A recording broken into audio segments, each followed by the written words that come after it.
One of the many beauties of caravanning is that it allows you to get closer to the things you love doing, whether that's simply relaxing in the countryside or something a little more invigorating. Today, Caravan Times is meeting Neil Greentree, a top windsurfer who uses his Bailey Caravan to get closer to the action.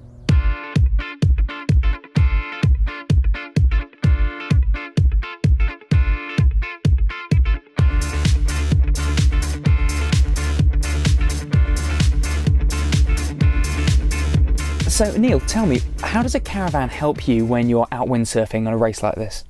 I think in essence with a caravan, we're moving all around the UK and we never know where we're going to be and how close we're going to be able to get to the beach.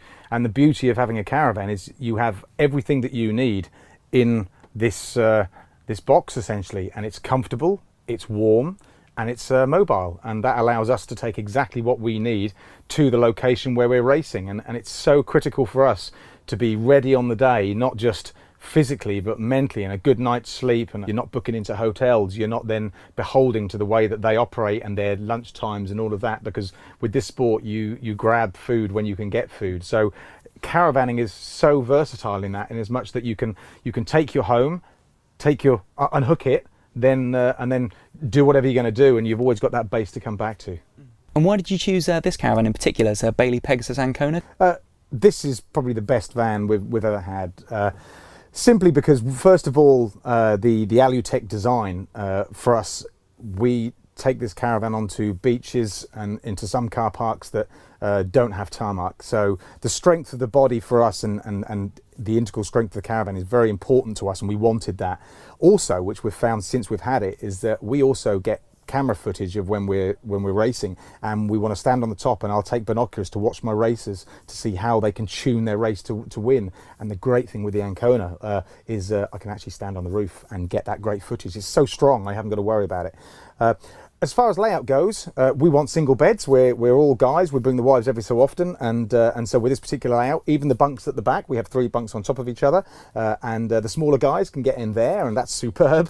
And then we can use the double bed at the front if we need to. So as far as that goes, it's really flexible. It's got an absolute superb washroom.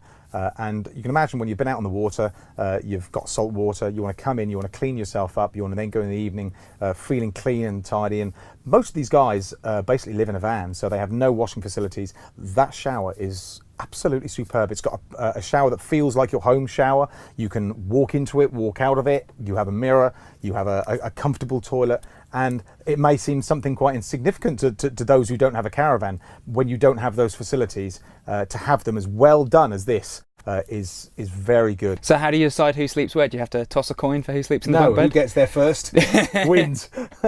And then there's the storage areas. How important is that to you as a windsurfer? Very important.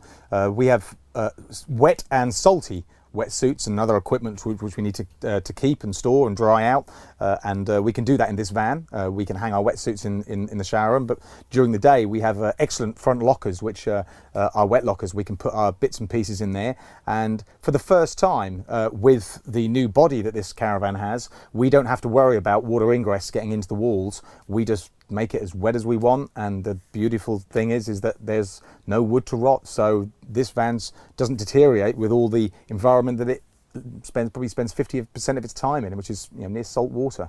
So we're here for Weymouth Speed Week. Talk me through an average day. You wake up in the caravan, you make your breakfast in here? We normally start quite early. We'll be up at kind of 7 o'clock, because every day for racing you have to rig a number of sails because you don't know what the weather's going to do. So we're up, we're cooking breakfast, and again, the beauty of having the oven and the grill in a caravan, you can be cooking lots of food in one go. So you can have 4 sailors all getting ready in a very short period of time, which is what we need.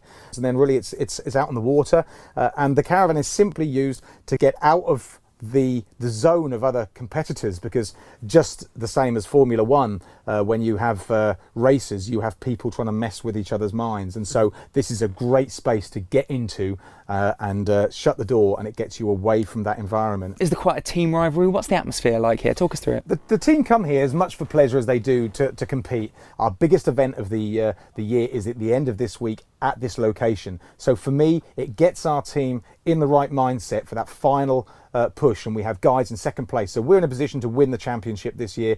This week gets us in that zone. Speed Week is an excellent chance for me to go out and have some fun. For me, it's more important to lift the sport and take that sport to new people who haven't tried it, and let them see exactly what this is all about, and how it's a sport that you don't have to be super fit, you don't have to be super young. With thanks to Bailey, we've really been able to take that far closer to those people, because we're able to take people in and have a chat with them about how their technique can be improved in this way or that way, and we've got a zone where we can actually do that. So for me, this is all about fun, it's all about tactical, it's all about motivation.